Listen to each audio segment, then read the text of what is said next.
तैयारी कर रहे हैं, क्लर्क के लिए तैयारी वैकेंसीज हैं किस किस निकाली गई हैं। टोटल 8 पोस्ट हैं। 8 पोस्ट के लिए job junior management grade scale 1 की, यहाँ पे 250 वैकेंसी। सो नमस्कार आप सभी मेरे प्यारे साथियों को, मैं अभिषेक शुक्ला आप सभी का फिर से बहुत बहुत स्वागत करता हूं एक बहुत ही इंपोर्टेंट नोटिफिकेशन के लिए। साथियों जैसे कि आप सभी लोग जानते हैं कि अभी जस्ट ही पीएनबी की तरफ से एक नोटिफिकेशन आता है एसओ के लिए। एसओ मतलब स्पेशलिस्ट, कुछ ऑफिसर्स के कुछ अलग अलग पोस्ट निकाले जाते हैं पीएनबी के द्वारा।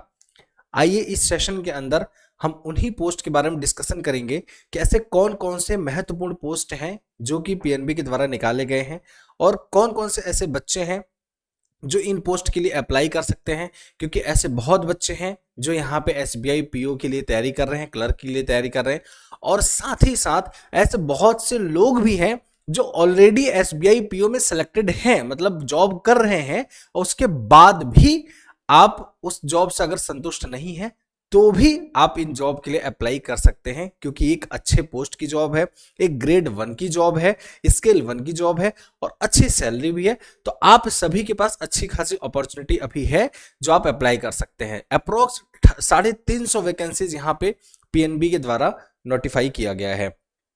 तो चलिए आज हम थोड़ा सा देखते हैं कि इसके अंदर क्या क्या जो है वैकेंसीज हैं, किस किस पोस्ट के लिए वैकेंसीज है। तो देखें, तो सबसे पहले अगर हम बात करें एप्लीकेशन की, तो कल आपका ये, मतलब आज मैं जैसे 4 तारीख को ये वीडियो शूट कर रहा हूं, तो कल ये आपकी एप्लीकेशन आई है। ठीक, कल से ये ओपन हो चुका है और ये मैक्सिमम जो है वो आपका 24 मार्च को इसका एप्लीकेशन जो डेट है वो क्लोज हो जाएगा। अगर हम बात करें एग्जामिनेशन की, तो एग्जाम जो है वो आपका अप्रैल या फिर मई में करवा दिया जाएगा, कंडक्ट कर दिया जाएगा। तो साथ ही आपकी तैयारी जैसे मैं आपको डेली बेसिस पे करा रहा हूं, हमारे जितने फैकल्टीज हैं वो करा रहे हैं, तो आप प्लीज इस तैयारी को बहुत बढ़िया से कीजिए। बहुत ही अच्छी अपॉर्चुनिटी आप सभी के पास है। जैसे आप सभी लोग जानते हैं ये भी गवर्नमेंट जॉब ही है, क्योंकि आपको पता है पीएनबी जो है वो गवर्नमेंट ओन्ड बैंक है। चलिए अब थोड़ा सा हम बात करते हैं यहाँ पे थोड़ा सा आगे की, तो किस किस पोस्ट के लिए पीएनबी ने जॉब ये नोटिफिकेशन निकाला है। तो सबसे पहले अगर हम बात करें तो इसमें टोटल आप जो आपको पोस्ट निकाली गई है वो टोटल 8 पोस्ट हैं।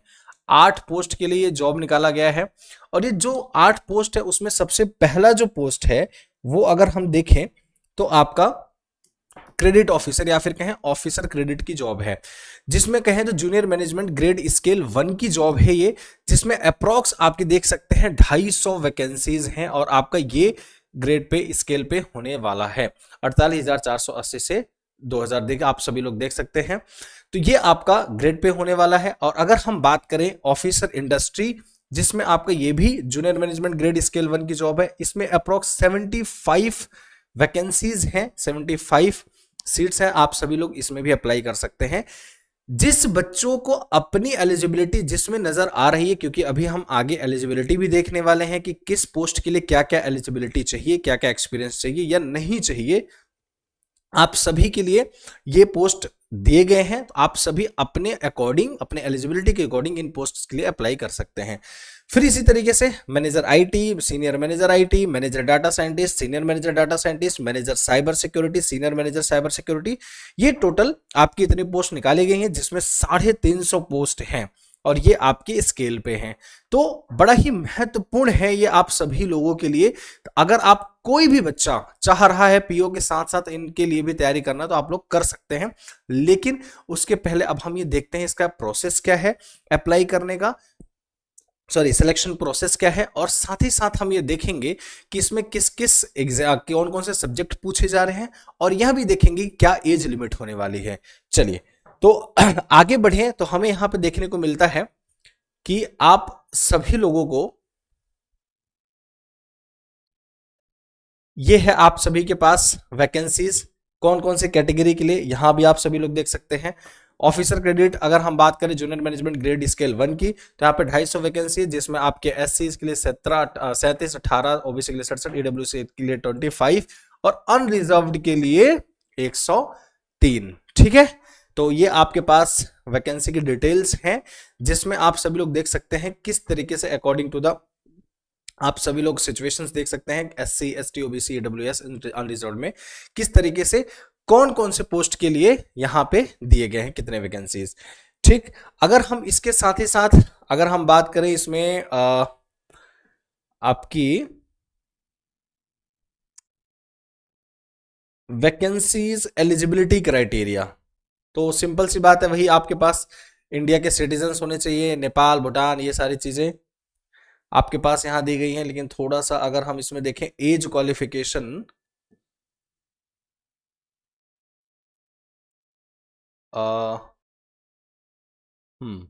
अगर यहाँ पे हम लोग देखें एक्स सर्विसमैन ये सब होने चाहिए, ये सब तो चलिए बात की बात है।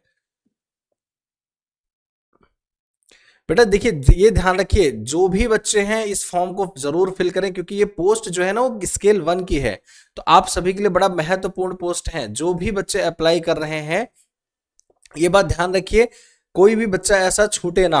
अब देखिए हम यहाँ पे बात करते हैं सिलेक्शन प्रोसीजर की, कि किस तरीके से सिलेक्शन होने जा रहा है आप सभी लोग जो भी अप्लाई कर रहे हैं।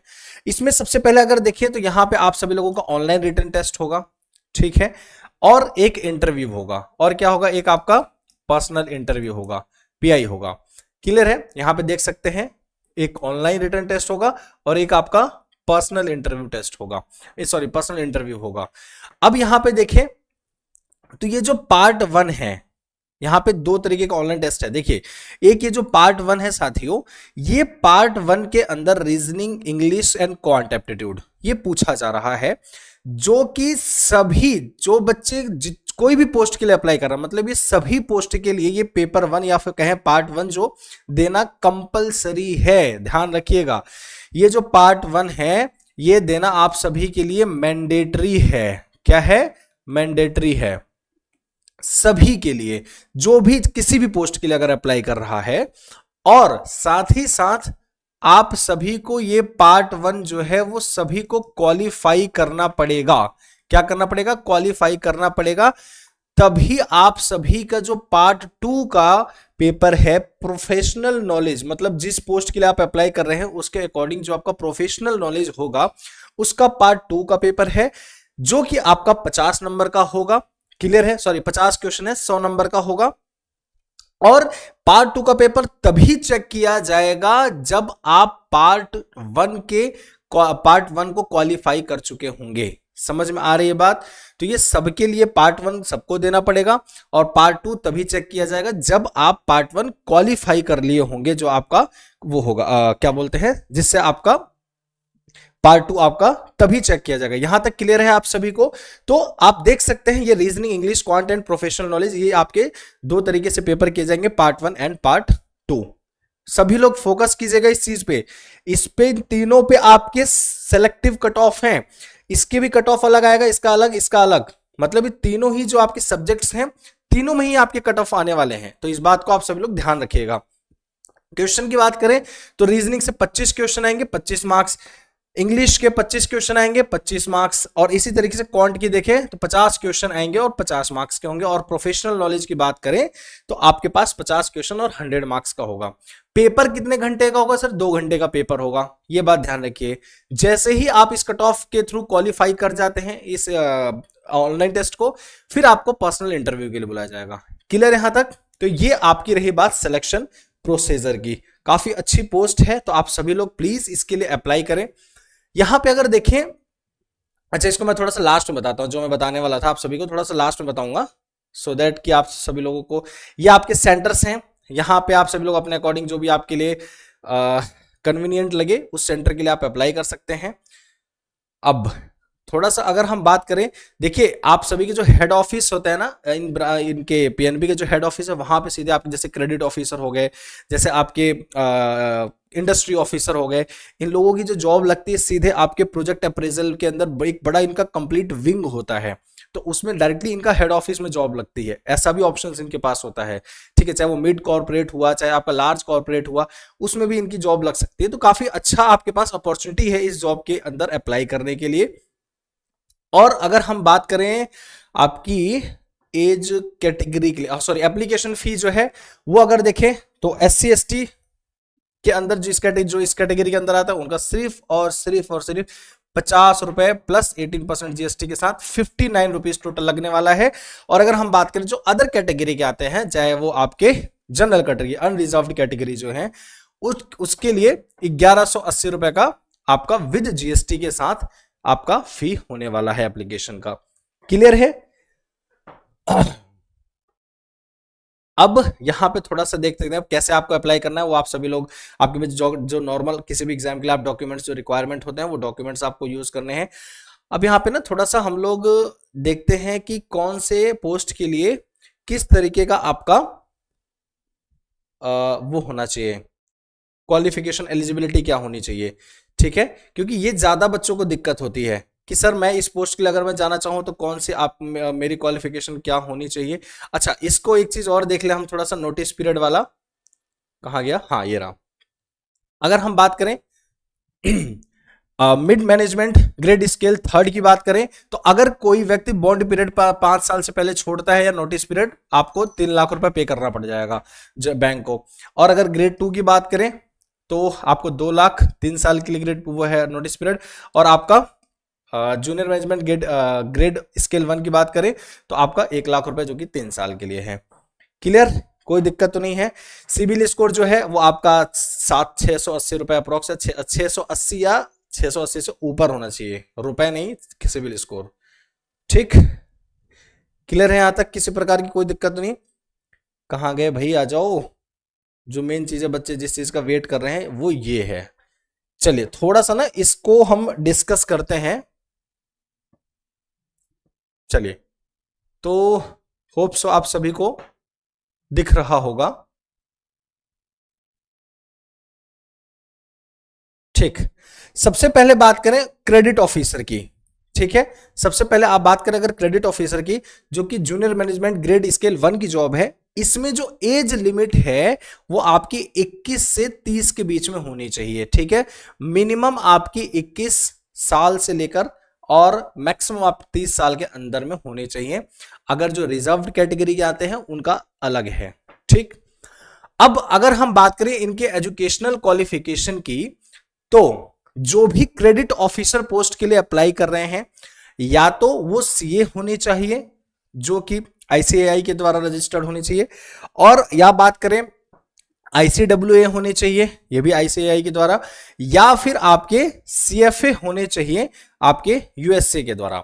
अब आपके पास मान लीजिए ये तीनों ही पोस्ट नहीं है, मान लीजिए आप ये तीनों ही नहीं है, तीनों ही आपके पास क्वालिफिकेशन नहीं है, तो या तो आप फुल टाइम एमबीए होने चाहिए या फिर पीजीडीएम होना चाहिए आपके पास, मतलब post graduate diploma in management with special. और पीजीडीएम किससे होना चाहिए आपका? फाइनेंस से होना चाहिए, और किसी भी यूनिवर्सिटी से जो भी इंडिया के अंदर एआईसीटी के द्वारा रजिस्टर्ड है, वो आपके किसी भी यूनिवर्सिटी के द्वारा होनी चाहिए आपके पास पीजीडीएम। लेकिन किसके अंदर आपका स्पेशलाइजेशन होना चाहिए? फाइनेंस के अंदर। तभी आप इस पोस्ट के लिए अप्लाई कर सकते हैं क्रेडिट ऑफिसर के लिए। और हां, मिनिमम जो है वो 60% आपका डिग्री में पाए होनी चाहिए, मतलब आपकी डिग्री जो है अप्रोक्स जो है 60% आपके मार्क्स होने चाहिए। ठीक है, अगर हम बात करें एक्सपीरियंस की, तो यहां पे कोई एक्सपीरियंस नहीं चाहिए आपको। अगर आप फ्रेशर भी हैं तो भी आप इस पोस्ट के लिए अप्लाई कर सकते हैं, लेकिन डिजायरेबल्स भी हैं। अगर आपको फायदा मिल सकता है, अगर आप क्रेडिट रिस्क में जॉब कर चुके हो, पहले फाइनेंशियल एनालिसिस के पोस्ट पे जॉब कर चुके हो, या फिर कोई भी आपके पास बैंकिंग सर्टिफिकेशन के पास बैंकिंग के सर्टिफिकेट्स होंगे, कहीं आपने अगर बैंक में जॉब किया होगा पहले कभी, अगर उनका एक्सपीरियंस है तो हाँ, आपको इंटरव्यू में कहें या फिर डॉक्यूमेंटेशन टाइम में आपको उसका फायदा मिल सकता है। ठीक है, कोई इशू तो नहीं है। तो यहां पे किसी प्रकार का आपको एक्सपीरियंस नहीं चाहिए, और अगर आपके पास है इन सब में, अगर आपने जॉब किया है तो डेफिनेटली ये आपके लिए फायदा है। अगर हम बात करें जॉब रोल की, तो जॉब रोल आप क्रेडिट वर्टिकल्स में कर सकते हैं, आपके पास कॉर्पोरेट ब्रांचेस में आपको जॉब दिया जा सकता है, ट्रेड फाइनेंस सेंटर्स के अंदर दिया जा सकता है, finance division corporate credit division के अंदर दिया सकता है, एमएसएमई के अंदर जॉब दिया जा सकता है, एमसीसी डिवीजन के अंदर दिया सकता है। एमसीसी डिवीजन मतलब होता है mid corporate credit division. Clear है?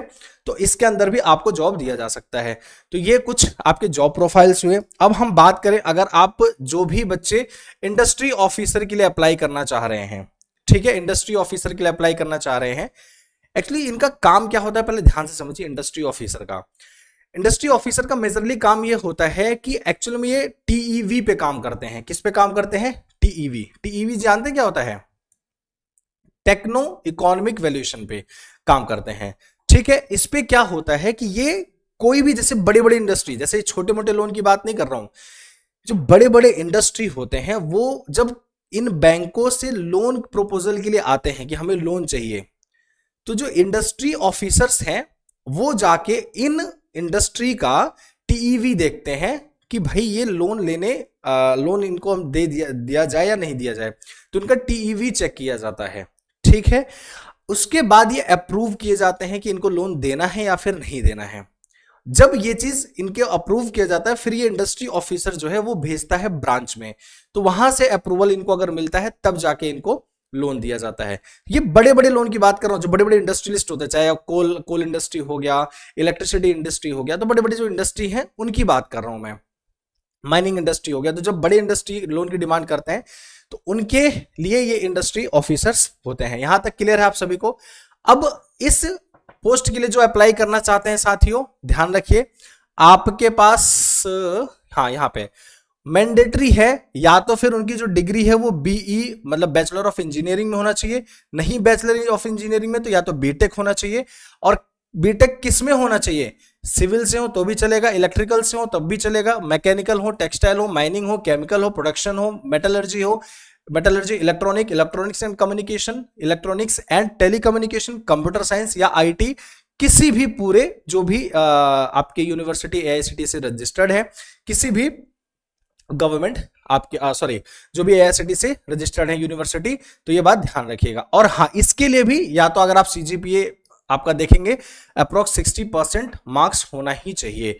ठीक, अगर हम यहां पे देखें, any additional qualification related to industry analysis और finance would be considered an advantage. ध्यान से देखिएगा, ऐसे बहुत सारे लोग होंगे जो इंडस्ट्री एनालिसिस के ऊपर काम कर चुके होंगे, किसी बैंक में, किसी प्राइवेट इंस्टीट्यूशंस में, ठीक है, अलग अलग जगह पे, जो ऐसे बहुत सारे एक्सटर्नल कंपनी भी होते हैं जो कि टीईवी पे काम करते हैं।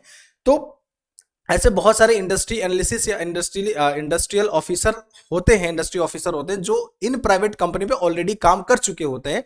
तो उनके पास अगर कोई सर्टिफिकेट है, अगर उनके पास एक्सपीरियंस है, तो इस एक्सपीरियंस का वो यूज कर सकते हैं इस पोस्ट के लिए। इनके लिए एक एडवांटेज का रोल प्ले करेगा, इनको प्रायोरिटाइज किया जाएगा। समझ में आ रही है बात? तो कोई भी अगर है तो इसके लिए अप्लाई कर सकता है। और अगर आपने एमटेक किया है फुल टाइम या एमबीए किया है किसी भी इंस्टीट्यूट से जो कि एआईसीटी के द्वारा या यूजीसी के द्वारा रजिस्टर्ड है, तो भी आपके लिए डिजायरेबल है। आप अगर इन सब पे नहीं है तो ये भी आपके लिए बड़ा एडिशनल चीजें हैं।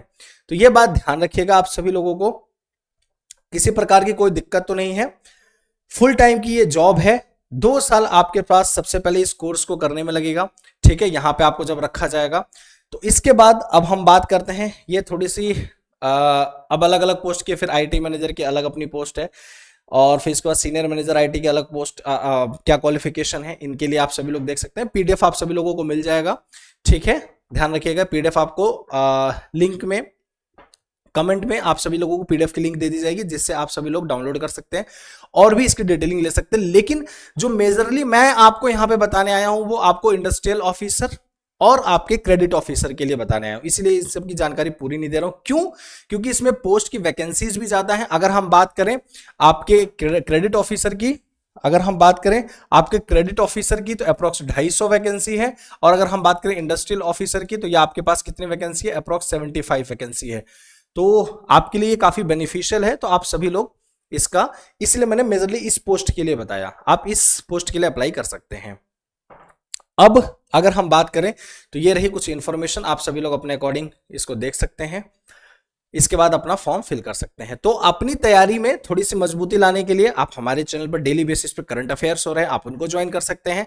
और अगर आपके पास अच्छा खासा एक्सपीरियंस है तो भी आप सभी लोग इस पे काम कर सकते हैं। अब जो मुझे बतानी थी वो बात ये थी कि देखिए, ऐसे बहुत सारे लोग होंगे जो इंडस्ट्रियल ऑफिसर और भी होंगे, ठीक है, या किसी बैंक में काम कर रहे होंगे। तो अगर आप चाहें, अगर हो सकता है पीओ की जॉब पे वो खुश नहीं है, तो भी इस जॉब के लिए अप्लाई कर सकते हैं। और साथ ही साथ अगर इंडस्ट्रियल ऑफिसर अगर आप हैं ऑलरेडी, इंडस्ट्रियल एनालिस्ट हैं ऑलरेडी, तो आप क्या कर सकते हैं, अगर आप खुश नहीं है उस बैंक से, तो आप कहीं ना कहीं प्राइवेट, अदर प्राइवेट बैंक में जाके जॉब कर सकते हैं, अच्छा खासा पे आउट वो भी करते हैं। दूसरी चीज, अगर आप चाहे, आपके अंदर एक्सपीरियंस है, कैपेबिलिटी है, तो आप चाहें तो ऐसे प्राइवेट इंस्टीट्यूशन में भी जाके जॉब कर सकते हैं एज अ इंडस्ट्रियल एनालिस्ट के पोस्ट पर, क्योंकि अगर आपके पास एक्सपीरियंस है तो यहां पर भी लोग जॉब की वैकेंसीज आती हैं। रीजन बिंग क्या है कि आपके जो बैंक्स होते हैं, एक्चुअली इंडस्ट्रियल ऑफिसर का काम क्या है, जो आपके बैंक्स होते हैं, जो बड़ी बड़ी इंडस्ट्री जब लोन के लिए प्रपोजल आते हैं, बड़े बड़े इंडस्ट्री के लोन के प्रपोजल आते हैं, तो इनको लोन डायरेक्ट ऐसे नहीं दिया जाता, इनका टीईवी चेक किया जाता है। तो बैंकों ने या तो खुद के अपने इंडस्ट्रियल ऑफिसर रखे हुए हैं, वो जाके काम करते हैं, फील्ड वर्क करते हैं। अगर खुद के उनके नहीं है, तो ऐसे बैंकों ने बड़े बड़े प्राइवेट इंस्टीट्यूशंस जो कि ये काम करते हैं, टीईवी का काम करते हैं, उनसे लिंक कर रखा है बैंकों ने, जिससे वो प्राइवेट इंस्टीट्यूशंस टीईवी का काम करते हैं और बैंकों को रिपोर्ट प्रोवाइड करते हैं। तो उसके बिहाफ पे बैंक फिर लोन देती है। तो अगर आप बैंक से खुश नहीं है, तो आप क्या कर सकते हैं, किसी प्राइवेट इंस्टीट्यूशन में काम कर सकते हैं और वहां से अपनी रिपोर्ट तैयार करके बैंकों को दे सकते हैं, क्योंकि प्राइवेट इंस्टीट्यूशन भी आपको बहुत अच्छा खासा आपको यहाँ पे पे आउट करती है। तो आपकी मर्जी है, आपके पास बहुत अच्छा वैकेंसी आया है, तो आप लोग चाहें तो इसके लिए अप्लाई कर सकते हैं। आपका बहुत बहुत धन्यवाद, बहुत अच्छी पोस्ट है। तो मैं तो चाहूंगा आप सभी लोग अप्लाई करें, जो भी एसबीआई पीओ की तैयारी कर रहे हैं या फिर किसी भी बैंकिंग एग्जाम की तैयारी कर रहे हैं, तो साथ साथ इसकी भी तैयारी कर लीजिए। अप्रैल मई में इसका एग्जाम हो जाएगा। तो सुबह मेरी 8:30 बजे करंट अफेयर की क्लास होती है, उसको देख सकते हैं। स्टैटिक जी के आप सभी का जस्ट जल्दी स्टार्ट होने वाला है बैच में। तो जो भी बच्चे अभी तक बैच में एनरोल नहीं हुए हैं, आप लोग हमारे बैच को ज्वाइन कर सकते हैं और बढ़िया से पढ़ाई लिखाई कर सकते हैं। थैंक यू सो मच, आप सभी का बहुत बहुत धन्यवाद। जय हिंद।